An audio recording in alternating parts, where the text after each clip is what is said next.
welcome back to another episode of It Resolves. My name is Kevin. My name is Will. You did hear it, but maybe it's not turned up enough. Y'all need to adjust your bass for that sexy bassline intro. Baseline. Kevin did some magic in post and made that bass just fat. That's a thick bass. That's THICC bass. So I appreciated it. In reality, we're just recording audio on a different computer, so the speakers sound different. I didn't do anything. Ah, shit. Anyway. I'm a simple boy that appreciates fat, thick bass. Fat, thick bass. You didn't have to take the magic from me, sir. Sorry, buddy. You're like the Wizard of Oz, man. You tried to make me laugh again at the beginning, and it didn't work. Yeah, I made a joke about slapping parts of your body on a bass guitar to make the fat line. Yeah. And Kevin was not about it. I wasn't about it, man. Stone-faced. Penile humor cannot penetrate this man. Not even a little bit. Maybe a little bit. All right, guys, welcome to It Resolves. I understand why you guys are pissed at us. You probably are pissed at us. We haven't done an episode for like a month. Sorry, Mom. Yeah, my bad. Ooh, Sorry to let you down, no, Mom. yeah, it's a lot of stuff is piled up. Yeah. Sort of. I guess I don't know. Everything happens at once. I'll just be the first to say, because of like end of school year for girlfriend, I'm calling a girlfriend. That took a little bit of time to get through all that stuff. We've also had like summer projects with the house. We've also had, I had a board meeting with my work. Like we've had a lot of stuff going on. Will, Stressful of course, events. you have your baby. Stressful events. A lot of stuff going on, guys. I also almost died. There was that. There was that whole debacle. Yeah, that was a little scary. So, well, we do apologize, but we are sorry, back. y'all. And the plan from here on out, still getting back on track to every other week. That's the goal. Yeah. And yeah, we still play Magic, we promise. Yeah, we do. Magic we is still actually magical. did play Magic very recently, which we wanted to talk about, but we'll get to that later. Sit down. Also, with like gameplay recording and stuff, I have fallen off the wagon a little bit because of all this stuff going on. I'm going to try and get back on that with Corset 2020, which is going to be the main topic for today. Yeah. We're going to try and jump back on that gameplay wagon and get those videos up for you guys, as well as some deck techs and things like that. So just be on the lookout for that. We also will have a giveaway announcement towards the end of this video. So if you like free stuff and you like Corset 2020, you should probably stick around. If you fast forward just straight to it, then good luck, because I don't know how you figured out exactly the timestamp of when that giveaway announcment comes. You just gotta throw a wide net. Yeah. Get there. We'll get there eventually. Kind of towards the end. Kind of towards the end. Yeah. Or is it? Dun, dun, dun. So yeah, lots of stuff to talk about. We also have a Pauper thing. Oh, We're gonna talk about all that, but hopefully we can get through all of this in one episode. Pauper's getting exciting. Well, yeah, it is getting. We'll see. It's getting a lot more cards. Kind of, right? No, yeah. Yeah, it is. Okay. Like 400 new cards, I think. Yeah. Is that right? Yeah, that's totally right. Newish. Newish. Okay, but we're gonna kick it off with our random card of the day. So 3, 2, 1. All right. I'm in. Hulking Goblin. Oh yeah. Hold on, girl. this needs something special. You got so ready and then you failed. I was trying to do a voice, Will. but I don't know what voice he does. He probably just grunts a lot. Man, look, here's what I'm trying to say. Hulking Goblin's a 2/2. For one color that's in a red, Hulking Goblin can't block. He's just a swingy goblin. He's a goblin raider. Yeah. He's literally He's a 2/2 the that exact can't same block. as Goblin Raider. He was originally printed in Portals. That's cool.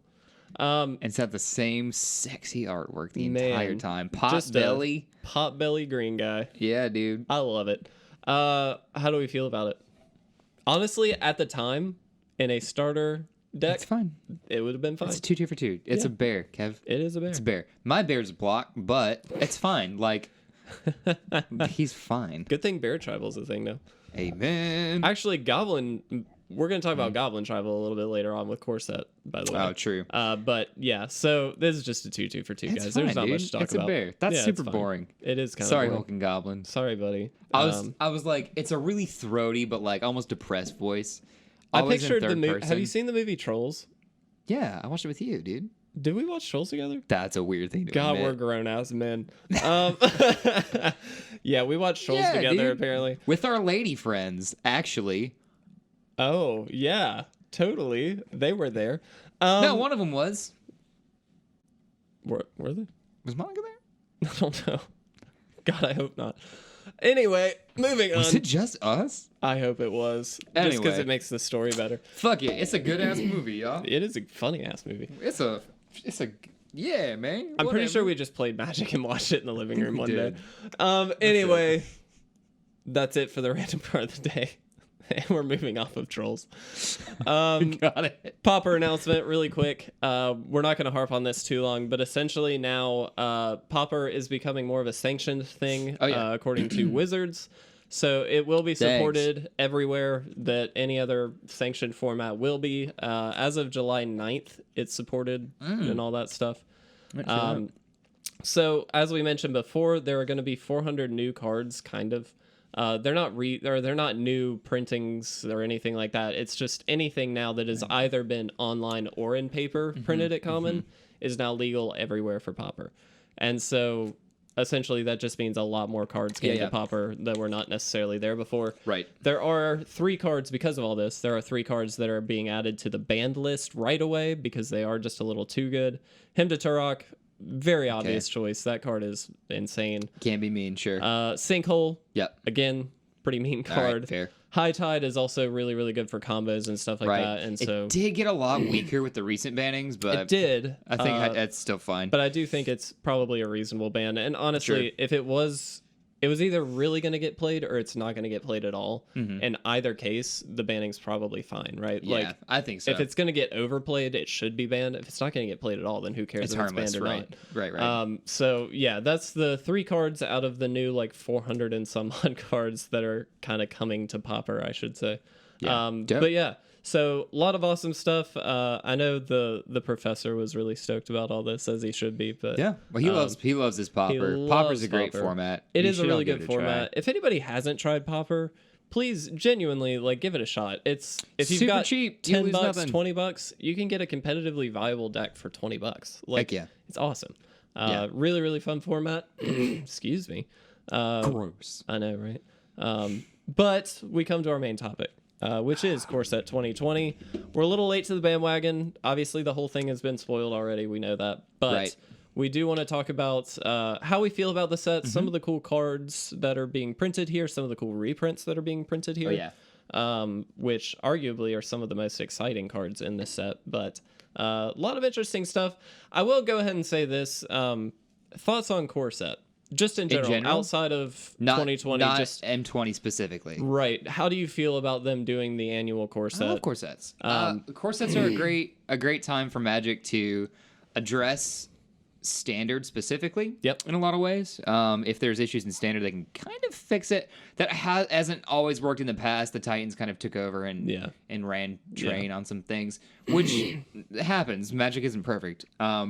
But it is a place outside of the storyline where they can print a card that doesn't necessarily have to fit any particular Yeah. And we've said that before. Yeah. Like, you can throw Pithing Needle in every core set and I'd be a happy boy. Yeah. But that catch-all, though. Exactly. But legitimately, I think core sets are fine. Yeah. There's never going to... I say never. There's not usually going to be a big money sink for core sets. There's not like a chase card.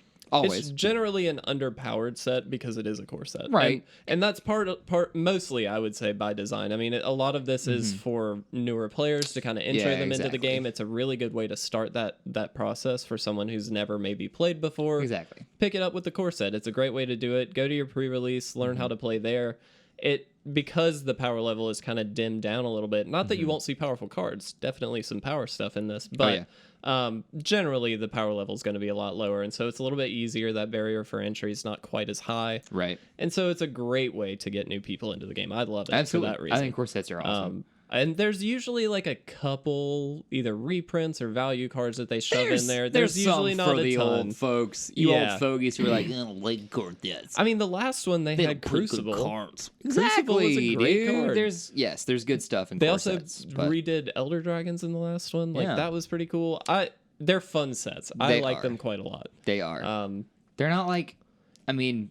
And for anybody experienced, it's a more casual play environment, I feel like. I think so. You know what I mean? Well, it's not... I mean, it's still a serious game and everything like that. It always depends on, if you have the It's a little bit easier, though, for an experienced player, in my opinion. Like, it's easier to determine what's a good card, what's a bad card. What should I run? What should I not run? Like, it's a little bit easier to make those decisions. You're talking, like, limited to make your... Yeah, exactly. That's what I'm saying. Like, if you're pre-releasing with 2020, it's probably going to be an easier decision-making process than for War of the Spark, right? Like... I think that's true, definitely. I feel like that's generally the case. Because they don't introduce new mechanics in core sets. No, it's callbacks or it's your evergreen stuff. Exactly.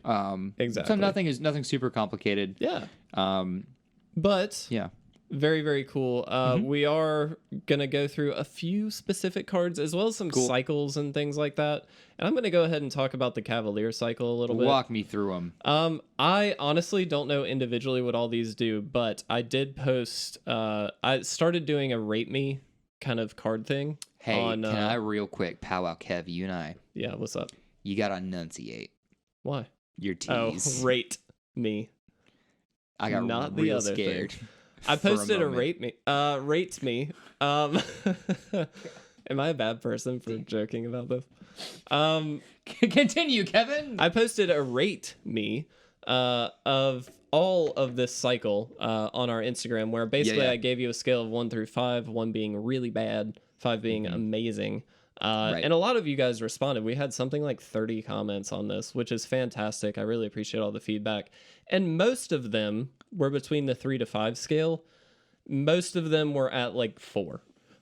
We had a lot of, a couple of them were at 5 for a lot of people, which I think is interesting.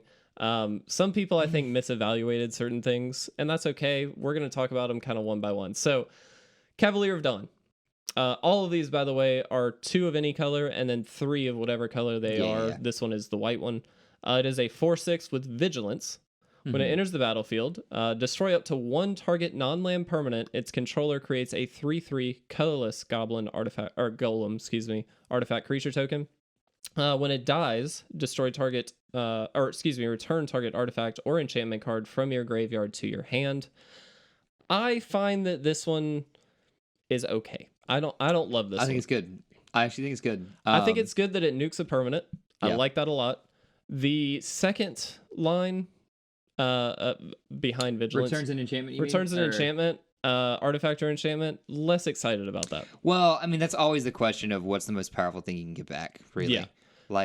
If you're gonna build around this, you can make it work. But like enchantment removal maybe is like the best hope, or some artifact synergy card that you can figure out there. Yeah, and I mean, I wonder about the strength of everything in the set in terms of a limited kind of scope. Yeah. If you're looking at the limited game, what's the biggest thing you can expect to draft that would make that valuable? It'd be nice if there's some artifact. I mean, you can always buff a dude in limited with an artifact. That's fine. That's just kind of bonus. The equipment stuff or something. A 4/6 with Vigilance is good though. Oh, it is good. And limited, I think all of these are good and limited. I'm just talking general card, general consensus. I think it just gets better constructed. If there's anything with indestructibility, if you have anything indestructibility, you can just ping it and get a 3/3. That's fair. For free. Tag an extra land or do something like that, or blow up a problematic permanent on the other side of the field, and then you have the creature to deal with it. So I like the first ability a lot. It's the second one that I'm not as stoked It's about. like it's solid removal. It's Beast Within, which is it is Beast, which is weird flavor wise, right? That they put Beast Within on a white card. They just printed a card in Modern Horizons that's Beast Within, but in white. I forget the name. Yeah, so they did like color flip it. That's fair. So but not before a set removed. Yes. Yeah. So Beast Within is never my favorite removal, but it gives you like another option of like, let me get a 3/3 instead, which is kind of fun. Yeah. And it does just hit any permanent, which is any non-land permanent, I should say. The other thing. So there's a lot of upside there. They're about to go off with a Planeswalker, you blow it up. Yeah. Cavalier of Dawn is really good, Kev. I think it's removal on a 4/6 body with Vigilance. Like, imagine if Ravenous Chupacabra costed one more black. Was a 4/6. Okay, fair. Just because it gives you a thing when it dies doesn't make it less good than that. I will say this: all of these, like the 3 color, kind of hurts a bit. I don't think it's that big of a deal. No, though. It's not that big of a deal. It's a core set. You're probably not going to be outside of 2 colors most of the time. Sure. And in limited environments. Sure. And if you're building around it, you should have the land base, especially in this standard environment. Yes. I've seen plenty of folks get mana screwed these days because Which is interesting though, because we have so many shock lands available. We have shock lands. We don't have a ton of like fetchy things. Yes, that's fair. Everyone running green is fine, but yeah, absolutely. Like, your Esper decks can sometimes. I saw Frank Laporte play like a. Actually, he was playing like a Bant deck, I think. Yeah. I think it was, and he got mana screwed like game after game, like 2 games in a row. That's bad. And then Arena just like bonked him over the head and tapped 2 green when he wanted to tap a. Oh no, that's like really annoying. Like he just flopped something down, and it was like, "There's all your green gone," and like it was. I hate that. It was a thing, but yeah. So it is. That's just like one drawback. One drawback of these, but I think they're all. Especially that is really good. Moving on. It's Cavalier. It's a 5 in my book, baby. Cavalier of Gales. 2 and 3 blue, 5/5 flyer. Yep. Already great in my opinion. Yes. When it enters the battlefield, you get to brainstorm, so you draw 3 and then put 2 back. Any 2, not just out of the 3 that you drew. And then if it dies, you shuffle it into the library and then scry 2. Yeah, sold. This one I'm super in for. Sold. This is just like my kind of card right here. Yeah. Like I love that. That's excellent. Control finisher. There you go. You got it. Honestly, that's great. It's a really good one. I don't think there's the downside in my mind with the Dawn is that second ability, only because that's a specific card type. The Gales has no specific card type, so I'm just like I love it like immediately. But, sure. Anyway, Cavalier of Night. A 2 and 3 black for a 4/5 with lifelink. When it enters the battlefield, you can sacrifice another creature, and if you do, destroy target creature an opponent controls.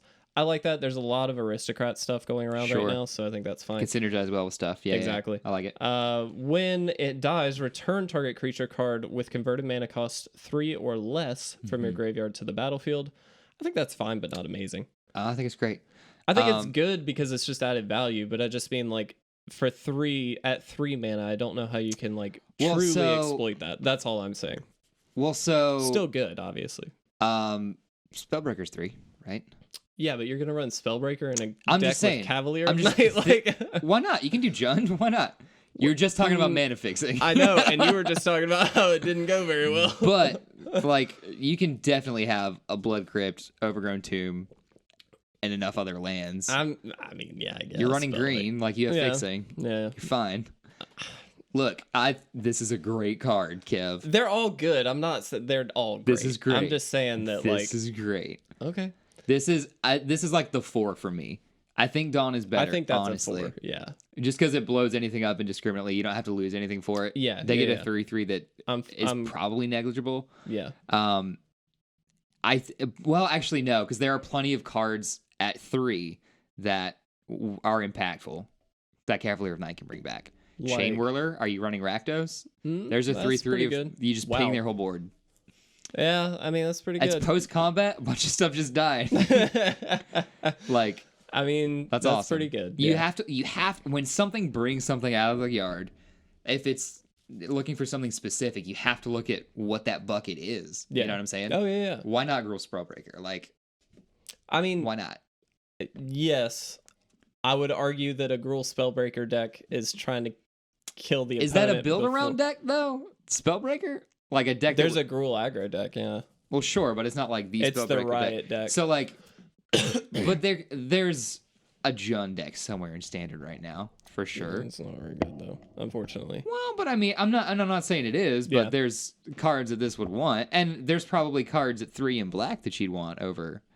I'm trying to think of like notable cards at, well, at 3 in black. I'm not gonna look right now. No, but I'm sure there's some. I'm sure there are a few, but in like, this set even that would be impactful when it comes in. Yeah, this is great. Anytime you can bring a card out of the graveyard, that's excellent. It's very, very good, yeah. But I do think it's below like Cavalier of Gales and probably Dawn as well. So it kind of depends. It has more. It depends. It's a build around. Like this is entirely Cavalier of Night is much more of a build around card, especially than Gales. But I would say better, more so than Dawn as well. Cavalier of Night is a bigger tempo play, is the thing. Yeah. Cavalier of Gales provides a better threat. It's like a win more card, though. Right, like, exactly. 100%. Gales is just a win more card. It's very good, but it is just a win more. Right, and the decks there's going to be a blue-white flyers in limited. There's going to be like a... Oh, especially after this set. Yeah. Flying is just a thing now. Right. Like well, a mechanic. There's some kind of... I'm sure there's some kind of like punchy blue deck. See, Drake's doesn't run it, so it doesn't really care. But the decks that are going to run Cavalier don't always want to tap out for 5 mana. So, like, it's not... Limited, definitely, but yeah, I mean limited. All of these are amazing. Right, limited. You're talking constructed. Cavalier kind of gets a knock from me just because if you're playing blue, like this probably isn't coming out turn 5. Oh no, I don't think. And even so, there's a better there's a better finisher in blue. I mean, right now. You got your crisis. Yeah, and I mean, drawing cards and gaining life is better than brainstorming. Yeah, if you're trying to close the game. That's to me, but I will say, I feel like, well, I don't want to harp on it too long, but I feel like while the Crisis is a better card in total, I would argue. I think it's a better finisher. It's a better finisher. I don't know it's more, you have to invest a lot more to get you know what I'm saying? Like, yeah. That would be my only assessment. That's fair. I think for the decks that'll run it though, it's like making them vulnerable to play it on curve. Curve, definitely. But anyway, all to say is I think Cavalier of Night's better, honestly. I don't think it's better. I do. I think it's very good. Comes in, removes the thing, and they can bring something back. Has lifelink? Dude, keeps you in the game. Just saying. Cavalier of Flame. 6/5. It has pay 1 in a red. Creatures you control get +1/+0. And gain haste until the end of the turn. Right. When it enters the battlefield, discard any number of cards, then draw that many cards. When it dies, it deals X damage to each opponent and each planeswalker they control, where X is the number of land cards in your graveyard. Yeah, I like this one a lot. I really like this because it pumps your entire team and gives haste. Yes, I think pumps that's your whole really team, key. gives a bunch of stuff haste. Like, I recognize it's a little bit silly, but it's scary if you resolve that. Oh, right? God, yes. It is very scary. I think what really kind of puts this over the top for me, aside from the pumping your entire team, that's really the big thing. Just need to point that out. But being able to discard a few like extra lands or something like that, and then be able to pull like a few new cards from your deck, I think that's so key because it is a red card, and that's generally speaking the worst with card draw. Sure. This gives you some kind of top end out to the flooding or any kind of issue that you have there. And we see that at play with stuff like with discard cards and stuff like loot or rummaging effects and stuff like that in Modern all the time and all these different formats. But like, it's just such a powerful ability in red to be able to draw a few cards. Like, heck yeah, all your cards are more impactful. So yeah, it's just like you just need to burn them for a few points of damage. Good, here, have 3 more shots at getting that spell. That's like, great. Okay, so I really like Cavalier of Flame. I also love that it's a 6/5. For 5. Like. The only difference with this one is that it technically doesn't have a keyword. It has fire breathing plus a bit, but like it doesn't have a keyword. That's a lot of fire breathing. Yeah. So not that it needs one. I should say it does not need a keyword. What would you give it? Like first strike? First strike. Let's make it even harder to kill. Just give it double strike. Why not? Insanely good in my opinion. Yeah, it's great. The lands in your graveyard. That is a theme now, though. It is a theme now. So I guess for that perspective, it's probably good. I don't really see it coming into play in general. Like if you were in limited, I don't know that you were gonna really do anything with that. Yeah, I think like the pitching is probably that's the key. You might hit for a couple points, but like I think also when you're playing with a card like Cavalier Flame in your deck, you have to always consider like maybe I should sandbag a couple lands just to have some cards to pitch. You know what I mean? Because obviously you got to play to it, but that's just one thing to think about. Sure. Yeah, I like him. I like him a lot. Cavalier. He's still a 4 for me, though. I'll be honest. Why is that? So he comes in and you get to draw a bunch of cards. That's cool. But if you play him on curve, he doesn't have a keyword. That's true. He's a big 6/5. Mm-hmm. Yeah. And he provides a lot more threat. But I'm always like min-maxing stuff. Mm-hmm. So at maximum value, I play him turn 7, right? which isn't. Yeah, so you can like give haste. Yeah. Pump your whole board, give a bunch of haste, Yeah. which is great. But turn 7 is giving them a lot of opportunity to like leave up a counter, build their own board. That's fair. You know, so. Well, even turn 5, they'd leave up counters too. I mean, to be potentially, honest, because there are a lot of like 3-4 mana counters. Yeah. There's just not as much of a chance, I don't think. No, you're right. So turn 6 looks really good if you resolve it turn 5, but like. Just to plunk it down, surprise you have to really worry about like that one turn if you play it on 5. Yeah, really like, any of these, I suppose. Yeah, I mean, of course. Turn 5 is a little. I mean, 5 mana is a lot to put in the thing. Though Cavalier of Thorns, you most likely are just going to ramp it out. That's true. But it's a 5/6 with reach, which I will say is good in this core set in particular. Yeah, I suppose it is. So on the set side of things, I'm with that. When it enters the battlefield, reveal the top 5 cards of your library. You put a land card from among them onto the battlefield and the rest into your graveyard. When it dies, you may exile it. If you do, put another target card from your graveyard on top of your library. The one thing I wanted to mention with this, somebody mentioned on Instagram, they hated that the cards went to your graveyard. And I'm like, that's exploitable. I mean, like, anytime that there's something going to your graveyard, I'm like, ooh, options. It's just easier to get to. Yeah, like I feel like this one might be the one that got mostly misevaluated on at least our rating system. Because of that. A lot of people, I think, don't understand how great the graveyard interaction can be. I mean, Dredge is Dredge is amazing. Good. It's the top deck. Almost all the time. The Hogak deck right now is taking over Modern. It is ridiculous. Well, we need to talk about that at some point, but not in this episode. Maybe that deck is sweet. Like, it's topic for another episode. Yeah. But I feel like a lot of people are missing the point that filling up your graveyard is not a bad thing. Sure. Just throwing that out there. Yeah, I think you're right. I think that's really good. And then being able to pull something back is fine. Yeah. This one is a little less good just on the onset in my mind, though. Oh, sure. You don't get as much value just like, well, you do flop an extra land, but okay, cool. You don't get as much when it hits the board, sure. But like not a lot of green cards do that. No. You always have one fatty somewhere like Avenger of Zendikar, Craterhoof. That's like, you have a big fatty that comes in and does stuff. But like not every green bomb is going to do that. No, of course not. And I just think that like, this is much more of a setup card than necessarily a... I mean, it's a finisher in its own right, just because it's a big stompy dude. Wow. And so if you could finish the game with it that way, cool, go for it. But it's much more of a setup card in my mind for something a little bit bigger. And it's safe, isn't it? Like, it's a 5/6 safe reach. Yeah, I mean, it's were they going to do lightning strike it twice? Shields up for you, man. Absolutely. That's bomb. Absolutely. But yeah, so all of these I will say I like a lot, especially in limited. They're all, you first pick these 100% of the time. Yep. There's no reason not to. That's your bread. That's your B right there, that's baby. Yeah. But yeah, I just wanted to kind of go through these one by one because this is one of the bigger cycles from this set. Cool. You want to talk about any specific cards? Any specific stuff? I do like the Sphinx here. This one. Adamus, all-seeing. Aramis, yeah, whatever it is. Is that an R or a T? I can't read. Mesis. Whatever it is, I don't know. Yeah. Gonna give you indigestion. That's why I was sick for so long. No, I think she's really good. But I think the next big thing to talk about, so we don't stay on it for too long, though. Although right here. Blight Beetle. I forgot about Blight Beetle. What? I totally forgot about Blight Beetle. Read that mofo. Oh. Yeah. I have not even seen Hello, this every card. Sideboard in Modern. What's up, dog? All right. Hardened Scales, you're done. Yeah. Affinity's done. Yes. Yes. They nerfed Affinity. Oh, my God. Okay, for those of you who don't know this card, we should read it. It's a 1/1 for 1 and a black. Protection from green. Yes.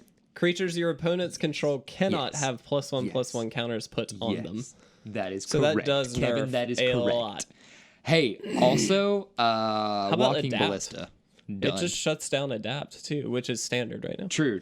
But Walking Ballista. Yeah, Walking Ballista. That no if longer you can't wins flop the it game out for you. a bunch of mana, if you can't pump it with those counters. Oh wait, do they just not? How does that work? How does that interaction work? Because it enters the battlefield with counters if you cast it for XX, whatever. Yeah, but they can't have them put on them. Right, but they already come in at like whatever. But they I know, but there's. If I'm not mistaken, this works. would still nerf it. I I might be wrong on that. I'm not a judge. We'll need to check. If it kills ballistas instantly, it's already better. Oh, it's awesome. That could be your chase card. They have a whole cycle, I'm realizing, of stuff that's protection from another color. Yep. And I guess they're all the opposite colors, which and is they all cool. hate some things. Yeah, they do all kind of hate stuff. That's cool. I think, except for... No, right, the Berserker's just stupid because he's red. But, yeah, Blight Beetle... Damn. Blight Beetle, like, sleeper for one of the best in this set, I dig that. by the way. Okay, because you were going to talk about it, I'm going to talk about it. Right. I forgot about the beetle. No, you're fine. Ley lines have been reprinted here. Yeah. The two big ones to talk about, Ley Line of Sanctity is obviously the best. Gives you hexproof. Well, I'll talk about the green at the end. Okay. For fun. Okay. And then Ley Line of the Void is arguably, in my opinion, I think the second best. It's definitely. I mean, they're both sideboard. They're reserved for sideboard deck, sideboards most of the time. Yes. Ley Line of the Void, I will say there have been instances if you're playing like Mill or something in like Modern, you could main deck it. I've seen it done, and it to negligible results. Yeah. But it's kind of me. Yeah, it is. It's just it's in that instance it's a win more card. But regardless, very very happy to see these in here. Just because of like price reduction purposes, if nothing else, it's nice to be able to pick these up and to give these to new players who haven't been able to get them. Sure. The new art, I'm okay with it. It's fine. Not amazing. I think I might like it better than the old art.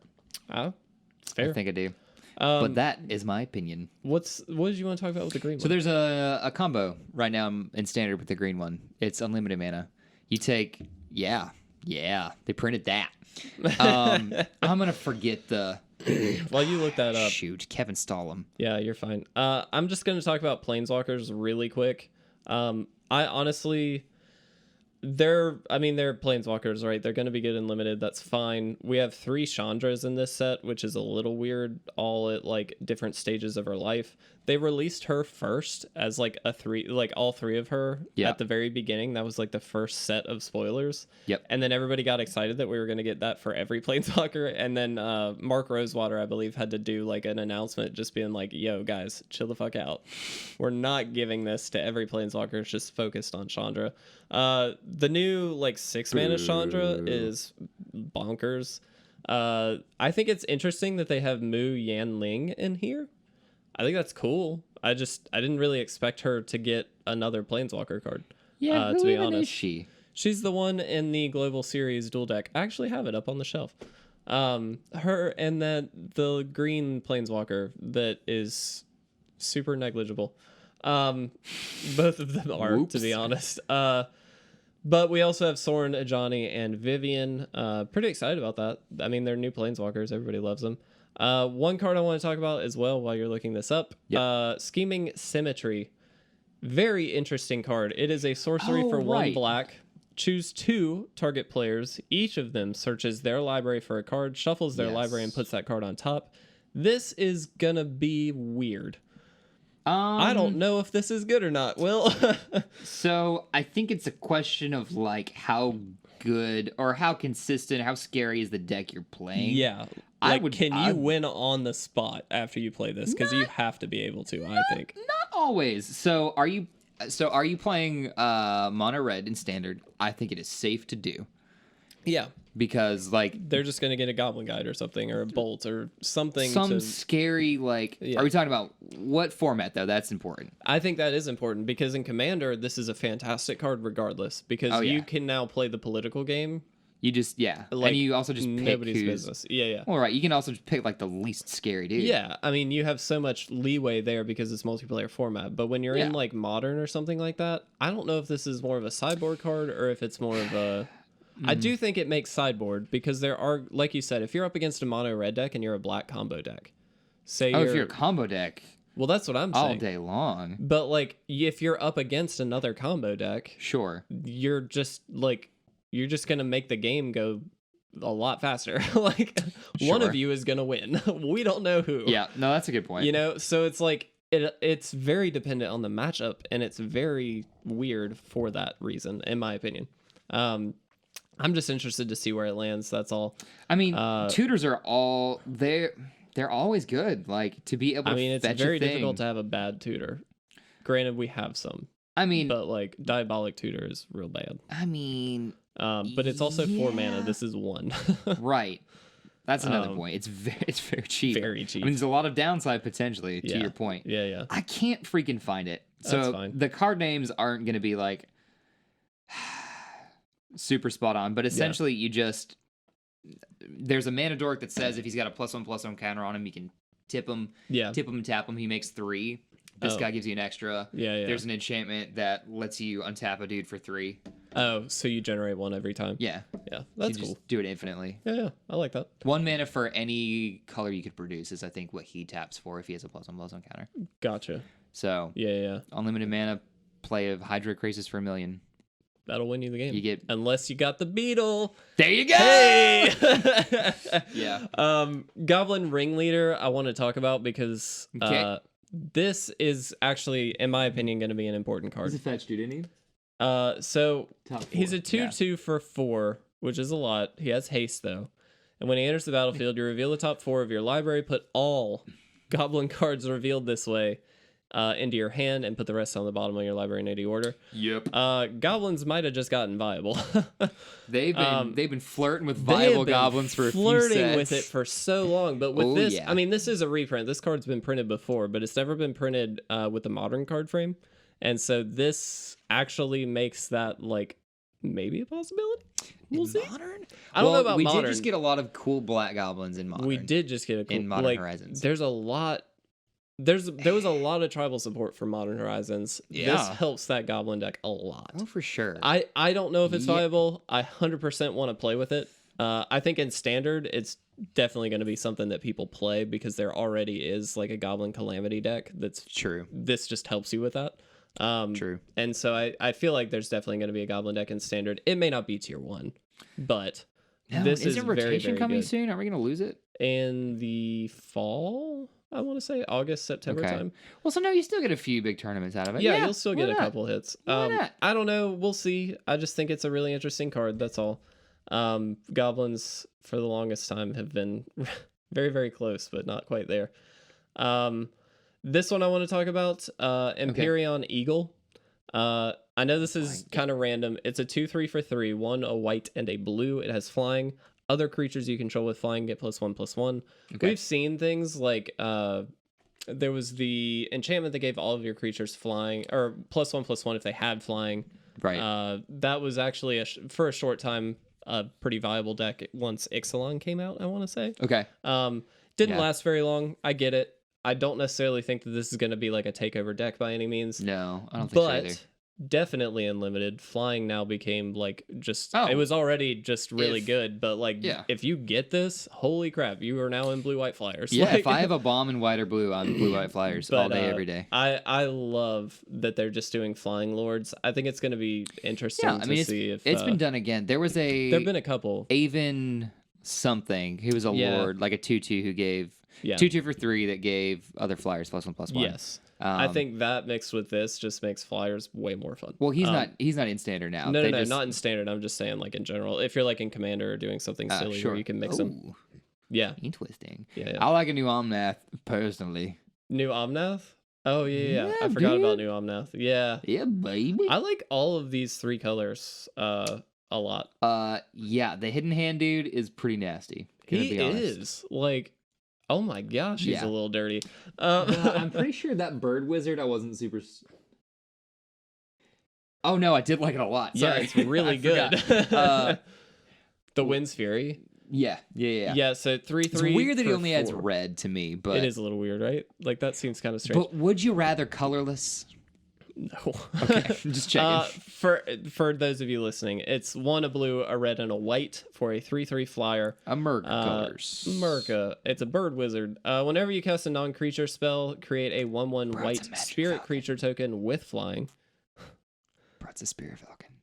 Do what? It's Spirit Falcon. No, go ahead. Go ahead. God. Sacrifice a spirit, and you can add red to your mana pool. It's a sweet card. Token generators, I have a soft spot for. Monastery Mentors, my baby. Dude. That little bald monk. R.I.P. the dream. Yeah, for real. R.I.P. my squad. Clone prowess monks. New Kalia. Pretty good. She's she's fine. She's not super exciting, but I still like her. Don't love her, don't hate her. 3 for 3 with flying and vigilance is pretty sexy. Can't be unhappy about that. Don't hate it. Yarok, am I saying that correctly? The Desecrated. I don't actually know this one very well. It's a 3/5 for 2 black, green, blue. Death Touch lifelink. I dig that. If a permanent entering the battlefield causes a triggered ability of a permanent you control to trigger. It triggers again. Yep. I like that a lot. That seems sweet. And then Renee, something. Let's call her Renee. She looks like a Renee. Angel of Rebirth. She's actually the Biobox promo, if I'm not mistaken. But 5/4 Naya colors with 2 flying. Other multicolored creatures you control get +1/+0. Whenever another multicolored creature you control dies, return it to the owner's hand at the beginning of the next end step. That seems pretty good. Yeah. Protect my commander always. Put it back in my hand, not make it cost 2 more. That seems good. Yeah, thanks, bud. Yeah, I kind of dig that a lot. Yeah. Especially if you're crazy enough to run show and tell and fucking commander. Or dude, sneak attack. Just do it. Bam, it's out every turn. It dies. Bring it back in. Boom, boom. God, that's so good. Sneak Angel of Rebirth. I dig that. That's big junk. That's big D energy. That's really good. Okay, I'm in for that. Let's do it. She's going in cube. Pretty fucking good. It's really good. Anyway, yeah. So long and the short of this, there's a lot of interesting cards in this set. I think it looks pretty solid for a core set. I actually am more stoked, I think, on this one than I was the last one. I might be incorrect in saying that, but I feel like there's a lot of really cool things in this one. I would agree. I'm into it. Also Steel Overseers being reprinted. I forgot to mention that. Oh, that's right. Doesn't matter. We have our Beetle, so we have our Beetle. We don't need it. But no, it is pretty cool. It's a good card. Grafdigger's Cage got reprinted. Yeah. But yeah. So did this weird these were in the Vial. Were those in cons? I believe so. Yeah. It just deals 2 damage to target creature. They just suck. Yeah, they do. It's like removal if you just don't have removal already. There's also there's like a creature that fetches these, Dragonfire and Heartpiercer Bow. But okay. Yeah. Whatever, it doesn't matter. It sucks. Last little piece. Temples are back. The temples are back. Couple interesting lands. Oh, Lotus Field. Lotus Field being the most interesting.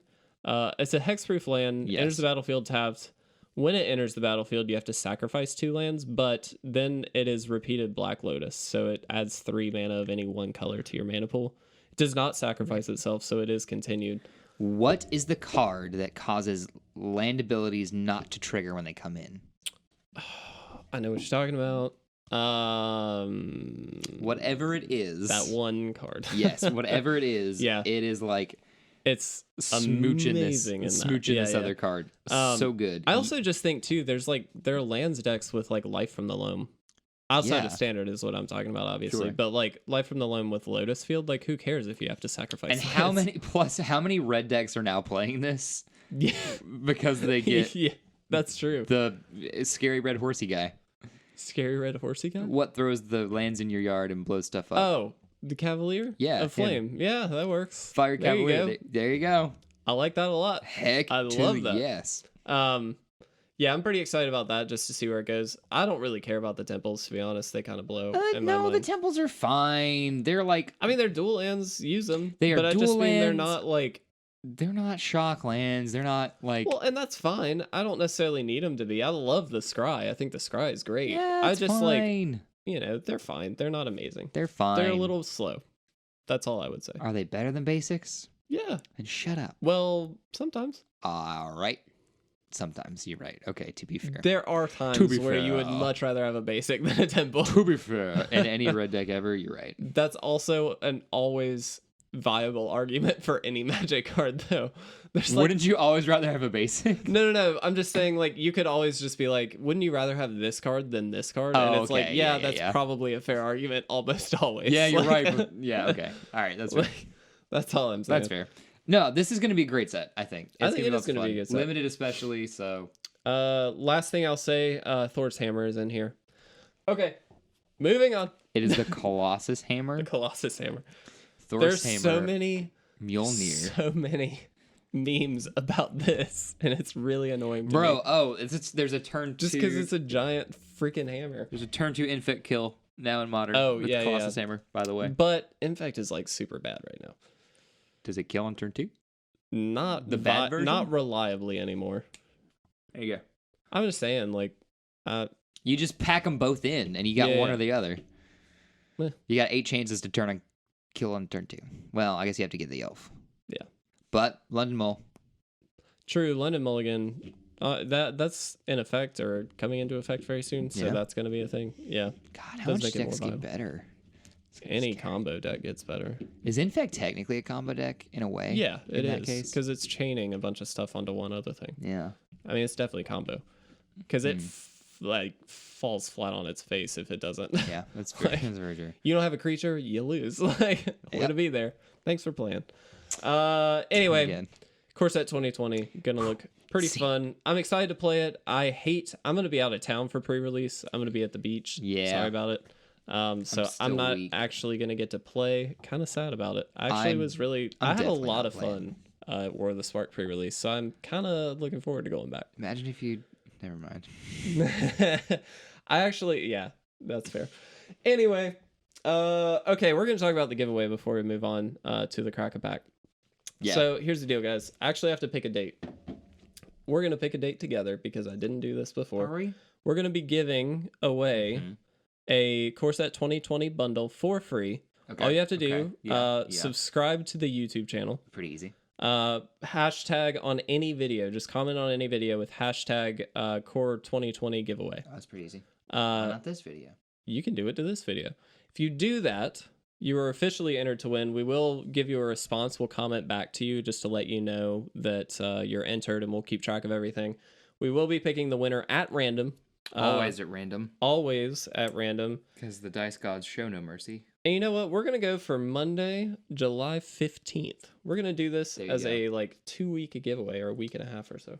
If you would like to enter, you can go ahead and do that. We will be posting it up on Instagram and all that stuff as well. Still haven't even made the post. I guess by the time this goes up, we'll probably have it up. But go ahead, do that. You'll be entered to win. Good luck to you all. If you're not aware, we do giveaways like on a monthly basis. All the time, really. Literally, we like every few weeks we have a giveaway.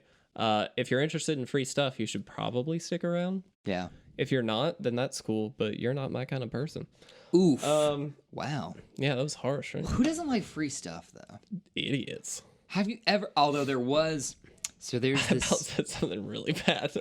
I'll tell you after. There's this series of videos where... I forget his name, but he walks up to random people on the street. Yeah. And, like, will offer them money for things. And they'll be like, no.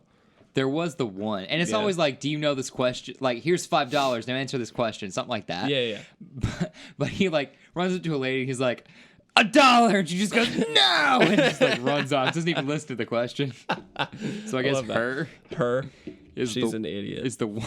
I disagree with her lifestyle choices. Maybe.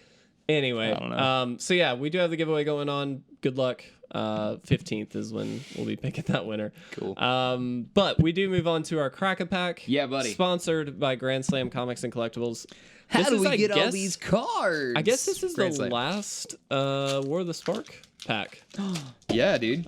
Since by the next time the mighty have fallen. We'll have It's time. This was a fun set though. We're still on the hunt for Nicol Bolas. No, but I actually got a really interesting pack. I got a fine card. I got 2 rares. Oof. Foil rare was Mawu, the Loyal Companion. Yep. But I also got Dreadhorde Invasion. Actually, no, wait. Let me look at this. That's not a rare. I am dumb. That's it was shiny. The light was in his eyes. I got excited, guys. I'm sorry. Who's your walker, you dingus? Kiora, which is not super exciting. Nah. I got Rao's Outburst, which is really good. Yes, that is good. You're right. It's between the Outburst and Dreadhorde Invasion, to be honest. Yeah, so I'm between Butcher and Nahiri Storm of Stone. I think. Dude. I think I take Nahiri. I think you take Butcher. You think I take the Butcher? Yeah, that card's bonkers. If they can't remove it, it's just like you just start taking over real quick. Oh, that's right. It deals with. I forgot it. I always forget. If there's a third line of text, you've lost me. Yeah, I get it. I forgot about it. Yeah, I thought it just gained counters when it when I thought it gained counters when other stuff died. Yeah. So no, I get you. I'm getting confused. Butcher is really good. Butcher's really good in I do limited. like my removal. Nahiri's good. Because here's the thing about Butcher. It is a bomb, but like eventually it's gonna be stupid. Right, but because it's a turn 2 play, you can get it out early and start taking but it's over. only a 1/1 on turn 2, and plenty of stuff kills it. That's fair. But it does have haste, and when it dies, regardless of when it dies, it's going to deal some amount of damage. It's going to ping a thing, but is that better than getting removal on turn 4? Yeah. I don't know. I think so. I would argue yes, only because there are a lot of ways to remove stuff in this set. There are so many removal. And like Nahiri being an uncommon walker, you have more likelihood of opening another Nahiri at some point. That or is at least fair. seeing another one. And this at least gives me a direction. Well, I guess so does Nahiri. Nahiri does too. It's more open, actually, I would say, to take Nahiri, though, for sure. Butcher's fine. I don't know. I would take Butcher. This is tricky for me. That's fair. TBH. No, that's fair. I honestly think I take Rao's Outburst. I appreciate that. I think I take the Outburst over Dreadhorde Invasion. I like Dreadhorde Invasion, but it's real slow. And, like, if you draw this late game, I don't think it's good at all. What? I don't think it's good late game. Dude, what? It's good if you get it on turn 2. It's great. But... Dude, no, this is dope. It's a good card. I like it, but I like Outburst. You always have a body. What? That's a sack outlet for all your black-red sack stuff. I'm just saying. I kind of like the Outburst. No, you dummy. This is awesome. Listen, sir. Yeah. I won plenty of games sacking a bunch of stupid crap. Yeah. All right. I promise you, you're gonna. That's fair. There are so many ways to remove things. You don't need to deal 3 damage. In this non-existent draft environment that we're joking about. Yeah. If you take Butcher, I'll take Dreadhorde Invasion. Right. All right. Now we're both in the colors, I guess. But look, the rack. You never know that. You never know that. You have to draft. I'm literally saying, if you agree to take Butcher, I'll take the Invasion, and we'll be good. Oh well, no, that's dumb. It's 2 totally different cards. They go in the same deck, but they're different cards. They do go in the same deck.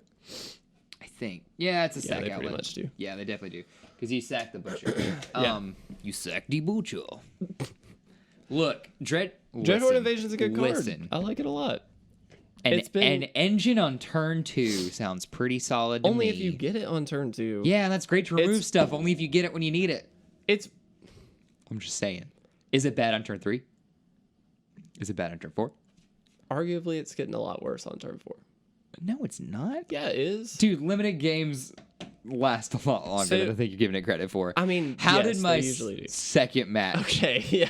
Well, okay, but we were on game 2. Let's not talk extremes. It wasn't extreme. Plus, I sacked so much crap that game. Yeah, you did sack a lot of stuff that game. I'm just saying. I would try. I mean, I understand. I get it's a good card. I'm not saying that, but I guess you do take removal over engines. I would. But I think it's pretty dang good, Kev. It's a good card. And it eventually makes a bomb just like the Butcher. If you have a 6/6. Unless they remove it or just bounce it. Well, then they'll kill the Butcher. Which is very easy to bounce in this set. And you bounce the Butcher. Kev? Yeah, but the Butcher you replay and it's good. Well, okay. All right, fine. Shut up! Look, all right. Anyway. What do you want? We're moving on. Thank you to Grand Slam for providing War of the Spark packs for us. Yes. We also appreciate in advance all the help you're going to be giving us with Core Set 2020. Absolutely. What was that thing trying to tell you? Dang it, you missed it. What is what trying to tell me? It said 3 things you need to know, and then you looked and it disappeared. Wait, where? I think you're about to die, Kev. Who's about to die? Or something is seriously happening. Good. Your little watch said there's 3 things you need to know. And I was like, what are you... What is that? What is it? Look. Look. Look. I see it. What is it? What is it? That's good news. Maybe the 3 things are good news. Maybe. What is that? What is it? I can't say her name. What is it, Kevin? I can't say her name. Oh. Because then she'll turn on. And I want to turn her on right now. We're doing a podcast. I know who she is. Is there anything else you want to talk about? You want to talk about Cube? No? Yeah, we can talk about Cube. How loud do you have to be to turn her on? It's a funny sentence. You want to try it? No. Cube was fun. We had some good buddies over. We cubed a little bit. It's the first time in a while we got to cube. It is. I was really stoked about that. Kev, for the people, who won that cube? I believe you did. I won that cube. We did not get to play through everybody, but you won the most number of times, if I'm not mistaken. I'm the big dick cube boy. I was surprised. I'm gonna rag on Parks for a second. Oh, because he drafted stupid deck. Just like there was no finisher. There was nothing to finish the game. Okay, but Parks is a great. I mean, genuinely a great player. He's better than anybody else I know. Yeah, 100%. Because here's the thing. That draft deck was garbage. Like, it was so bad. Parks is the Rick of Magic. Because he's so good at Magic, he doesn't give a fuck about Magic. He will generate infinite mana for nothing. For no reason, just to do it. His second game, he decked himself like... Yeah.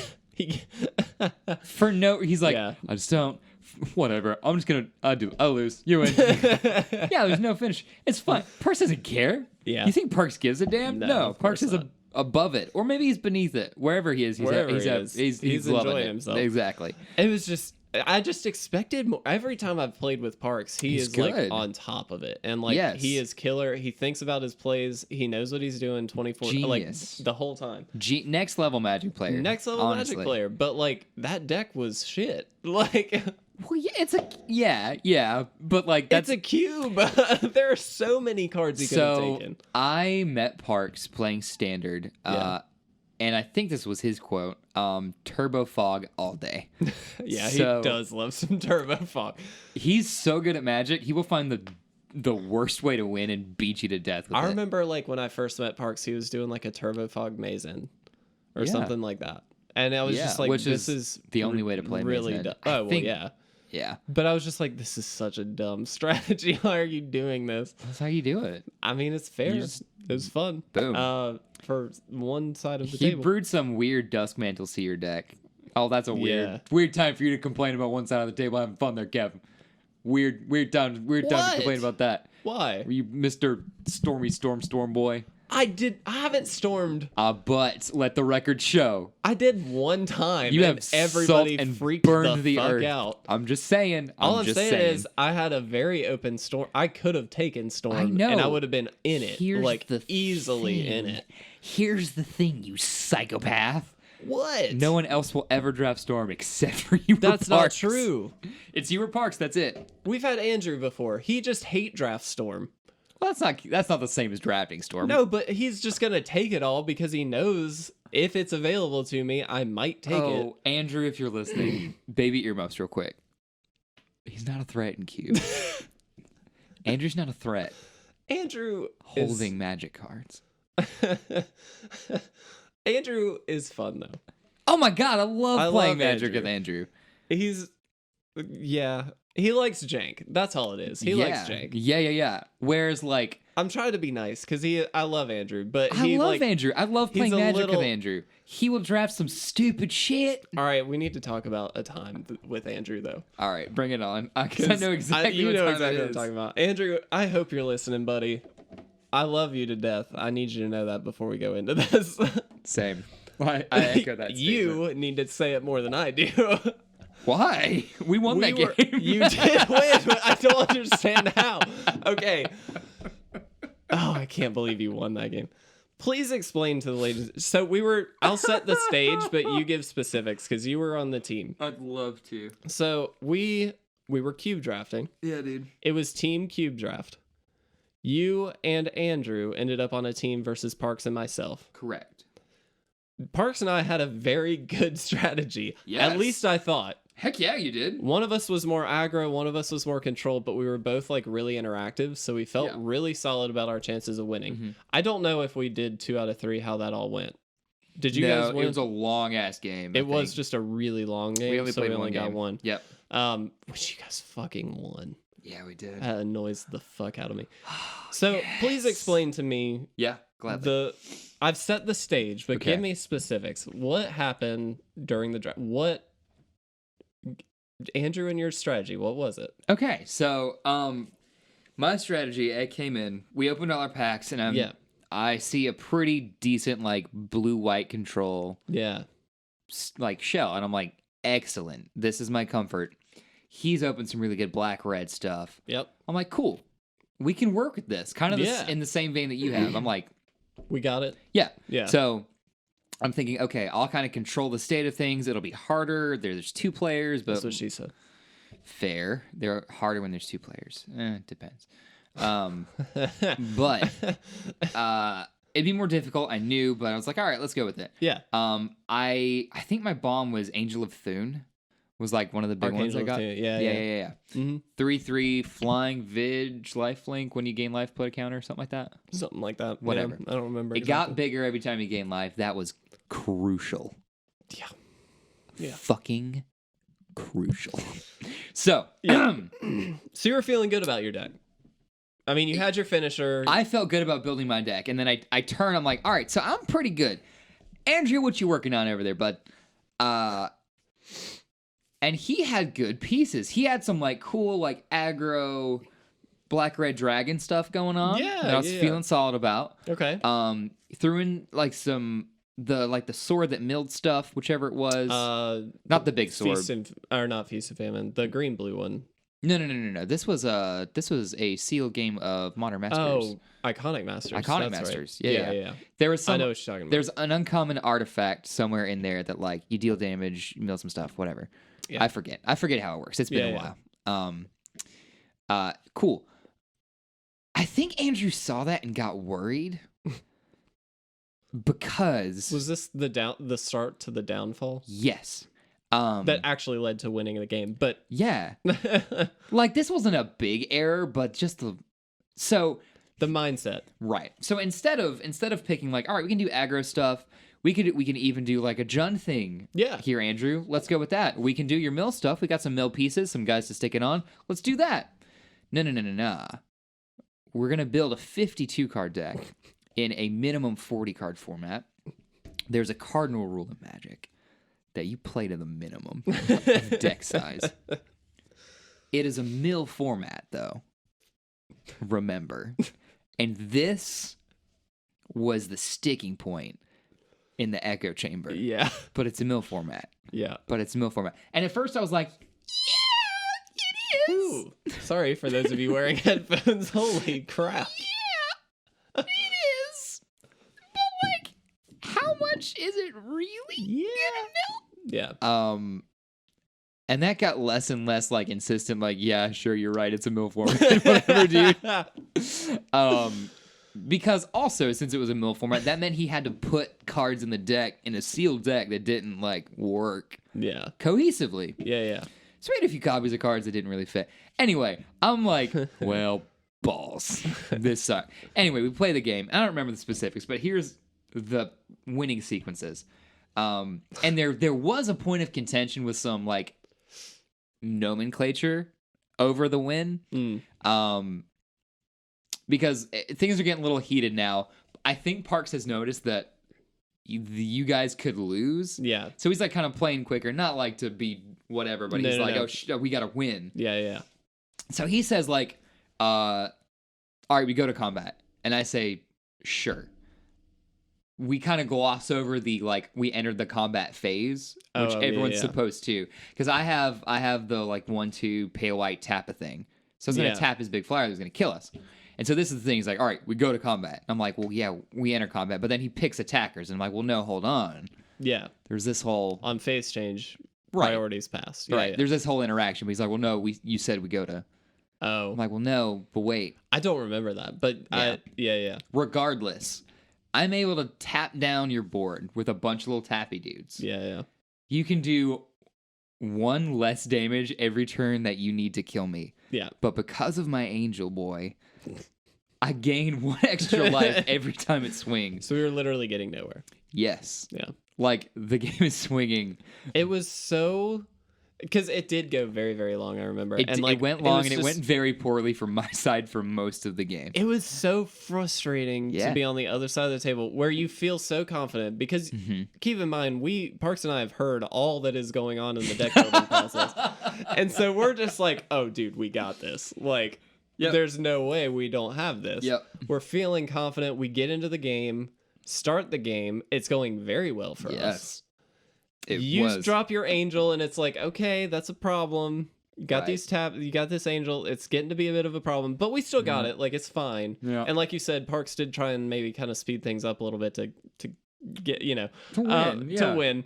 But like, it was so that turning point in that game was probably the most frustrated I've ever been. God, that's so with a Magic game. Good to hear. Because you and I have played Magic a lot, and I get frustrated a lot when we play Magic. Yeah, it's gotten like to the point now, because we kind of, when we first started playing, we would get really like uptight about it. I remember specifically. Yeah. And then for a while it got better, because we would like talk through our plays, and it felt more like, okay, we're just kind of deck testing at this point. So like, if we win, we lose, it doesn't really matter. We're just kind of playing around. That could be it. But then it got more back to the point where it got really frustrating again when we started being more competitive with each other, I guess. But like, competitive us? No way. No, of course not. I'd never laugh. But anyway, that was probably the most frustrated I've ever been with a Magic game. That's fantastic. Just because it was. There's no way we should have won. There isn't. There is no reason you should have won that game. It goes to show, man, you can't predict a Magic game, dude. Just throw 52 cards in a deck and you'll get there. He didn't do dick. I beat both of you on my own. Yeah. He didn't do nothing. He didn't do nothing. He had some big scary boys. And he had one play in particular. I remember there was a big turn where he kind of did a lot. But like, other than that, it was mostly, I would say, on your end. Not all. I think I just really slowed the game down. I had a lot of like bounce. You did have a lot of like tempo stuff. I was obnoxious. So annoying. But anyway. Hey. The cube that we did the other day was a lot of fun. You should try cube. Right. Yeah, it was a good time. We had a lot of fun picking up with some of the old old gang that had not played together for quite a while, so that was nice. Good times. Good times. We need to start doing that more often. Deal. All right. When do you have free time? I'm going to the beach this weekend, but after that I'm in. Got it. I only have this weekend, and then I'm booked forever. Basically. Well, that's a problem. We'll figure it out. But anyway, I don't think there's anything else that we need to talk about. This has gone on for quite a while, but it's been a fun one. It's been a while since we recorded, so it's kind of nice to get back into it. We'll let it all hang out. Yeah. Literally. Whoa! You can't prove that. All right.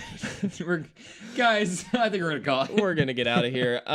Please make sure you enter the giveaway. We do have that going on.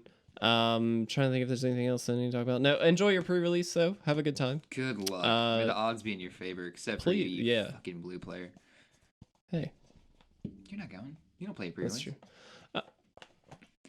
You fucking dick. Anyway, yeah, we're gonna get out of here, guys. It is fantastic to be back. I hope you all enjoyed this episode. If you're still here, my name is Kevin. My name is Will. And this has been It Resolves.